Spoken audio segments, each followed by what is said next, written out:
La reforma agraria se dio en 1969 a 1980. Favoreció la tenencia de tierra, el cual los hacendados tuvieron que repartir sus tierras entre sus campesinos y las personas más allegadas para así no tener demasiadas hectáreas y no perder todo a tener las personas que tengan beneficiarse por ello y no se lo lleve Juan Velasco, que en ello fue el que impuso la reforma agraria en ese año.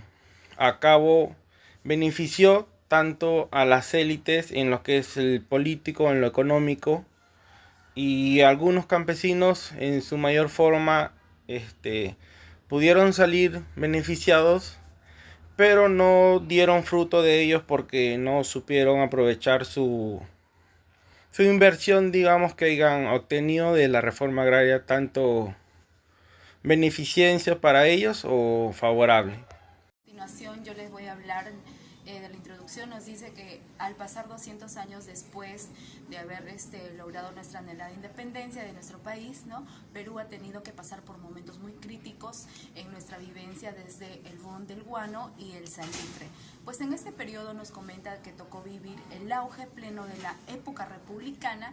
Especialmente nos dice que la república aristocrática, en la cual desde el comienzo de nuestro país fue vista con ojos muy tristes, puestos que comienza ya con el establecimiento de las jerarquías, ¿no?, en nuestro país, a la cual se debía el respeto que fue en el periodo desde el 1895 a 1930, periodo en la inestabilidad económica, política, social, y sobre todo nos dice que este tema del menosprecio en las calles proletarias, la sierra, las exportaciones, ¿no?, en el mercado mundial y sus relaciones internacionales. Eso fue todo.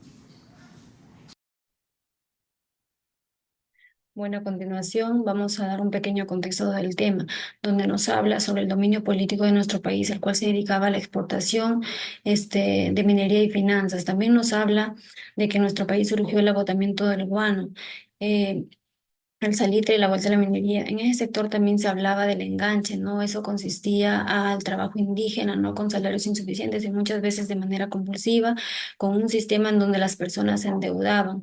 Luego se dio a conocer las producciones agropecuarias, tales como el azúcar, el algodón y la lana, siendo materias primas donde la calidad, donde la calidad del deudor lo sujetaba a una relación con su empleador, pero a pesar de eso, esto contribuyó a la construcción de nuestro país. Como primer argumento de nuestra postura, la reforma agraria trajo problemas económicos muy fuertes y un fracaso total en cuanto a la economía en zonas rurales. Durante la reforma ag- agraria iniciada por la dictadura de Juan Velasco, ¿no?, el cual se expropiaron muchas hectáreas y se entregaron a tierras a personas que trabajaban como representantes del campesinado. Durante ese periodo, las haciendas se convirtieron en empresas asociativas, lo cual trajo problemas económicos al campo y así se extendió la pobreza rural. La monarquía en la República Aristocrática fue una clase dirigente que surgió a estructuras coloniales manteniendo un control político y económico restringido, dando interés a sectores modernizantes y terratenientes. Aunque en ese entonces se hablaba de democracia, el poder estaba en manos de una gran élite, donde ellos excluían a las personas trabajadoras. En ese entonces se dio en dos etapas, que la primera fue en 1895 a 1919, donde se hacían llamar civilistas y demócratas, como Nicolás de Piérola.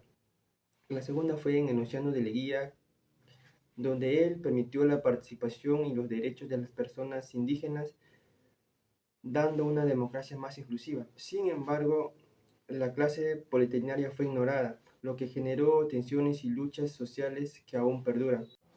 Bien, como conclusión podemos decir pues que la reforma agraria tuvo tanto cambios beneficiosos como también negativos, ¿no? Por ejemplo, en un aspecto social, la reforma agraria pues fue beneficiosa para lo que vendrían a ser los campesinos, ya que por primera vez se dio una correcta redistribución de las tierras, que es algo que nunca antes había sucedido. Sin embargo, pues en un aspecto económico, pues no fue algo positivo, ya que los campesinos no contaban con lo que eran los instrumentos necesarios, ni las maquinarias necesarias, tampoco con el apoyo económico, ni tampoco tampoco con la asistencia ni mano de obra para poder dar abasto a las necesidades que se necesitaban como tal. Y en un aspecto político, pues también podríamos decir que se generó grandes tensiones en lo que vendría a ser el Perú. Entonces, como conclusión, podemos llegar a decir que si bien es cierto en un aspecto social, se podría decir que se generó un antes y un después, en un aspecto económico y productivo, pues no fue beneficioso para nuestro país como tal. Gracias. Al reforzar lo que dice mi compañera, la reforma agraria tuvo efectos tanto negativos como positivos. Redistribuyó tierras y mejoró la vida de muchos campesinos, pero su mala ejecución afectó la productividad y la economía rural. A pesar de esto, se sentó las bases del Perú actual, donde los derechos de los campesinos y la lucha por la justicia social siguen siendo claves para los movimientos sociales y políticos que moldean el Perú de hoy. Gracias.